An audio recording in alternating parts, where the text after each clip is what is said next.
আমরা একটি বাংলাদেশ পেয়েছি, যে বাংলাদেশ অর্থনৈতিকভাবে পঙ্গু, যে বাংলাদেশ মুখ থুবড়ে পড়েছিল শেখ হাসিনার এই স্বৈরাচারী শাসনের কারণে। সেই বাংলাদেশকে উঠে দাঁড় করানোর জন্য আজকের মাননীয় প্রধানমন্ত্রী, আমাদের প্রিয় প্রধানমন্ত্রী, আমাদের প্রিয় নেতা, প্রিয় সন্তান, আমাদের আত্মার আত্মীয় জনাব তারেক রহমান বলেছেন বাংলাদেশকে উঠে দাঁড়াতে হবে, বাংলাদেশের এই যুব সমাজকে উঠে দাঁড়াতে হবে, এই যুব সমাজকে নেশামুক্ত, মাদক মুক্ত করে তাদেরকে খেলাধুলার মধ্যে রাখতে হবে এবং যে কোনো উপায়ে মাদকের বিরুদ্ধে আমাদের অবস্থান। এটা এই ঘোষণার থেকে আজকের এই অনুষ্ঠান। আমি বক্তব্য বাড়াবো না, আমি শুধু একটি কথা বলবো।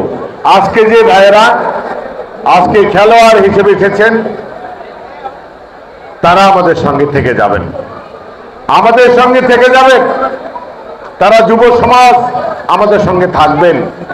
যারা ভালো খেলতে পারবে তাদের মধ্যে থেকে বাছাই করে নিয়ে আবার একটি কমিটি হবে, একটি টিম হবে, সেটা হলো ইউনিয়ন, নিশিন্দরা ইউনিয়নের একটি টিম হবে। তারা আবার সদরের 11টি ইউনিয়ন, সেখানে অঙ্গ সংগঠনের টিম থাকবে। এখানে একটি লিগ সিস্টেমে আর একটি খেলায় অংশগ্রহণ করবে।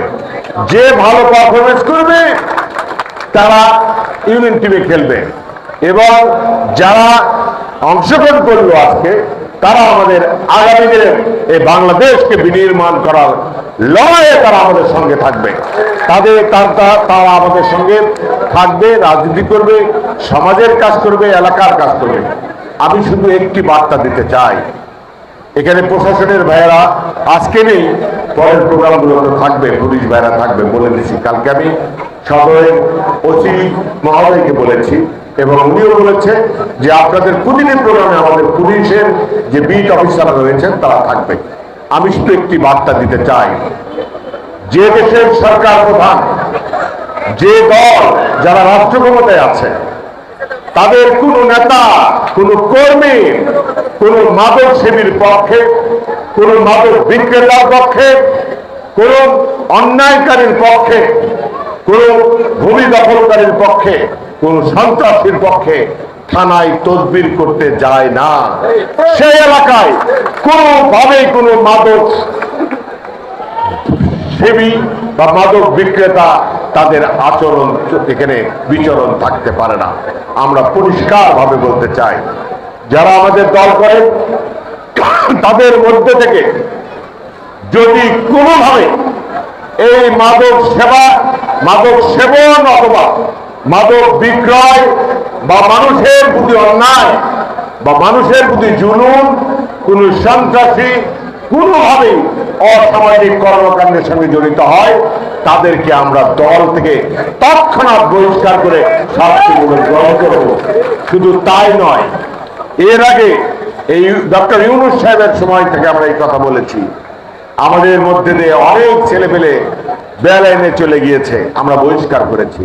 প্রশাসনকে বলি ধরেন, প্রশাসন ধরে না। তারপর তখনকার প্রশাসন ছিল ডক্টর ইউনূস, নেপথ্যে ছিল জামাত, আমাদের কথা শুনতো না। এখন আমরা বলতে চাই, যারা অন্যায় করবে, যারা অসামাজিক কাজ করবে, তাদেরকে শুধু বহিষ্কার করবো না, তাদেরকে আইনের হাতে তুলে দেবো। এটাই আমাদের বার্তা, এটা আমাদের মাথায় রাখতে হবে। তবে আমরা একটি ভালো সমাজ গঠন করতে চাই, সুন্দর সমাজ গঠন করতে চাই, সুন্দর বাংলাদেশ গঠন করতে চাই। সেখানে কোনো অন্যায়কারীর কোনো স্থান আমাদের দলে হবে না, এই সমাজেও হবে না, বগুড়া সদরেও হবে না, ইনশাআল্লাহ। এটাই আমাদের প্রতিজ্ঞা। তাই আসুন আজকে এই খেলা থেকে আমরা উপভোগ করি, সবাই সহযোগিতা করি। আজকে দুটি টিম খেলবে, কোনটা কোনটা? 3 নম্বর ওয়ার্ড, হাত তোলেন দেখি। 3 নম্বর ওয়ার্ড যারা আজকে খেলবে, 3 নম্বর ওয়ার্ড আর 5 নম্বর ওয়ার্ড। 5 নম্বর ওয়ার্ড, এই দুইটা ওয়ার্ড খেলবেন, আপনারা আজকে নেতৃত্ব দেবেন। এটা কিন্তু মন গড়া ভাবে হয় নাই তালিকাটা, এটা লটারির মাধ্যমে এটা নির্ধারণ হয়েছে, আপনারা জানেন তো। তবে আপনাদেরকে লটারির মাধ্যমে এইভাবে নির্ধারণ করা হয়েছে, আপনারা পর্যায় করে খেলবেন।